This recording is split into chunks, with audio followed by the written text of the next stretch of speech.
Let us dive in and see what you will learn today. Linear regression and regularization for forecasting. Welcome! In this lesson, we will explore linear regression and regularization by building simple forecasting models with Python.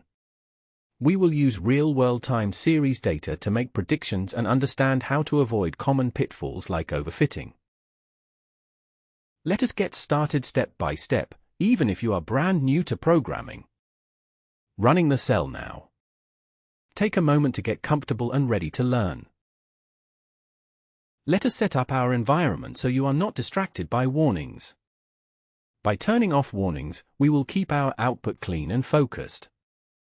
This line brings in Python's warnings tool. This line hides all warning messages. Running the cell now. Now we are ready to jump into coding. Let us see what we mean by linear regression. What is linear regression? Linear regression is a way to find a straight-line relationship between numbers. It helps us make predictions based on known data. Think of it like drawing the best straight line through some points to predict what comes next. Running the cell now. You will get to build one soon.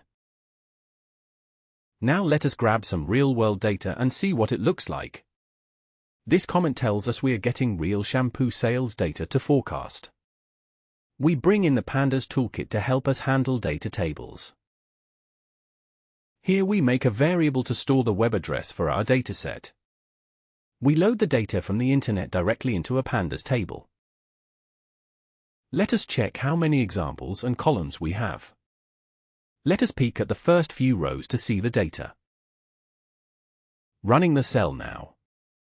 Try looking at a different dataset or see if you can find columns that stand out to you. Next, let us draw a line chart so you can spot the trend visually. We are about to show the sales over time as a chart. Now we bring in the Matplotlib toolkit to help us draw graphs. We make a new chart and set its size. We plot the sales numbers as a line. We give the chart a title so we know what it is showing. This names the x-axis, which is the month number. This labels the y-axis to show sales values. The legend helps us know what line we are looking at. Finally, we display the chart for you to see. Running the cell now. Try describing what shape or trend you notice in your own words. Let us talk about why we sometimes say less is more in modeling. Why do we need regularization? Regularization is a way to help a model avoid following noise or random bumps in our data. It is like telling the model to keep things simple, so predictions make sense even with new data. Running the cell now. Overfitting is common, but you can handle it with regularization. Let us convert our data so the computer can use it for math. This comment reminds us we need numbers, not dates, for the model. We import NumPy, a tool for fast math with arrays. We make a list of month numbers to use as input. We save all the sales amounts as our target output. Check the shape of our input data to make sure it is ready. Also see the shape of our output sales values. Running the cell now. Can you tell what is input and what is output in this example? To see how well our model works, we need separate sets for training and testing. We will break our data into pieces, one to learn, one to check. This imports a tool to help us split our data for fair testing. We split all our examples, with 1/4 held back for testing. Check how many months we use to train the model. And see how much we save for the final test. Running the cell now. Why do you think we need testing data that the model has never seen? Now we let the computer find the best straight line through our training data. Time to build a simple, straight-line prediction model. We bring in the linear regression class from scikit-learn. Here we make the model object. Now the model studies the pattern between months and sales. We print a message to show it worked. Running the cell now. You just taught your computer to spot a trend. Let us see what numbers the model guesses for the test months. Now we will ask the model to make predictions for months it never saw. We use the model's predict function for new months. Let us check the first 5 real sales values to compare. And now see the predictions for those same months. Running the cell now. Think about how close or far off these results might be. Next, let us make a picture to compare the guesses to the true answers. This chart will help us see when the model is close or far off. We start a fresh chart for comparison. All blue dots are the real sales for test months. The red dots are the model's predictions for those same months. X-axis tells which month we are looking at. Y-axis shows the sales numbers. We give it a clear title. Legend helps us match colors with real and predicted sales. Here comes the plot to review. Running the cell now. Try explaining if the red and blue dots are always together or not. Let us score our model with a simple number. Lower is better. We are going to get a single number that tells us how close predictions are. Import a tool to calculate the mean squared error, or MSE. Calculate MSE on our predictions. Print out the result, smaller means less error. Running the cell now. Try to get a lower number with tweaks later. Ready for a smarter model? Here is where regularization comes in. Introducing regularization. Regularization keeps our model from following every little bump in the data and avoids overfitting. Ridge regression and Lasso are 2 popular regularization methods. Let us see both in action. Running the cell now.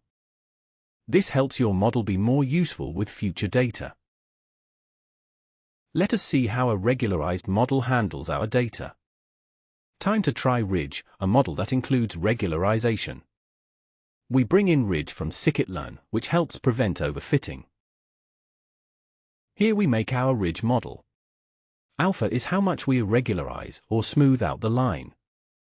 Let us fit the Ridge model to our training data. Now we get predicted sales from our Ridge model. We score it with mean squared error, just like before. Print the result to compare with our earlier linear model. Running the cell now. Try changing alpha to see the effect. What happens with bigger or smaller values? Now let us compare a different style of regularization using Lasso. Lasso is another tool for regularization. It can force some coefficients to 0.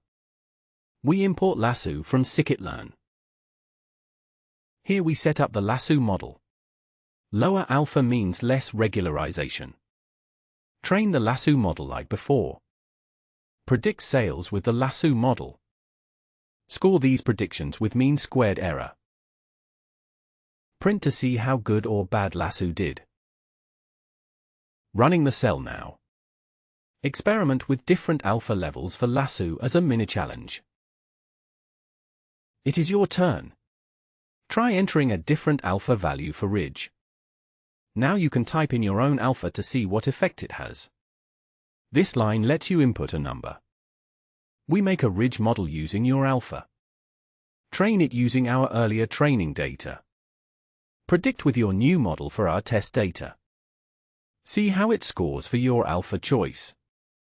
Print the result along with your chosen value. Running the cell now. Try values like 0.01, 1, or 10 and see what happens. Let us imagine the boss wants to know next month's sales. You are the forecaster. Try using your model to look into the future. Here we decide what the number of the next month will be. Pick whichever model did best so far. If Ridge wins, use it, otherwise use the simple one. Predict sales for our next, future month. Print the forecast so you can answer questions like a data scientist. Running the cell now. Try forecasting 2 or 3 months ahead for practice. Now you can try predicting sales for any month you choose. Give it a try. Let the user type in any month to see a sales prediction. Take a number from the keyboard for the month.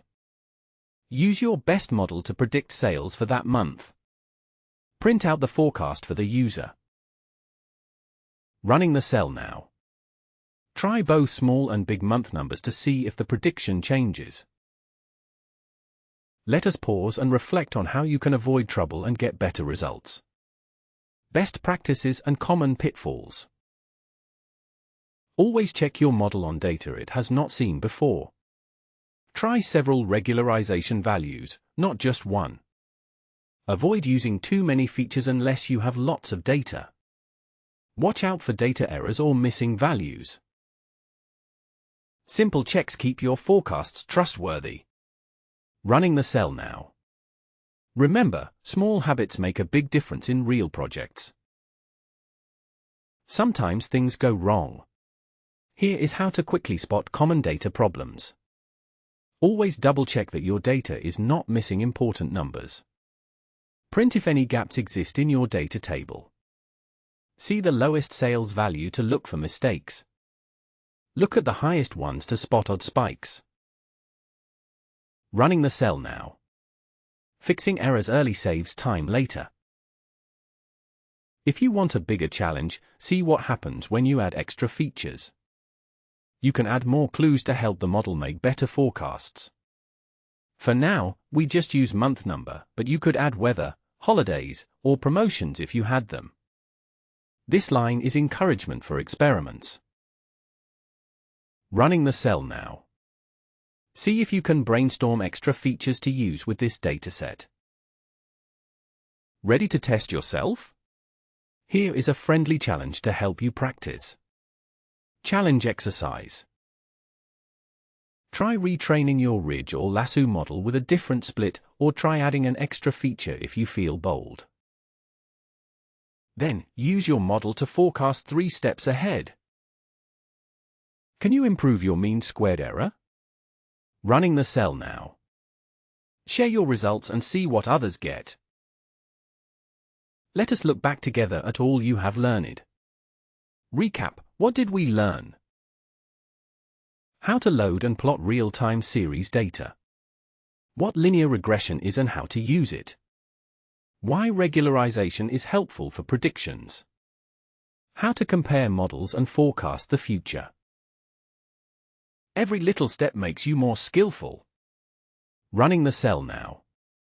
Try reviewing any part that still feels tricky. We hope you enjoyed your journey into forecasting. Thank you for learning with us. If you enjoyed this lesson, please give the YouTube video a like, share your comments, and subscribe for more friendly Python lessons. Keep coding and forecasting. Running the cell now. Practice a little bit every week and you will get even better.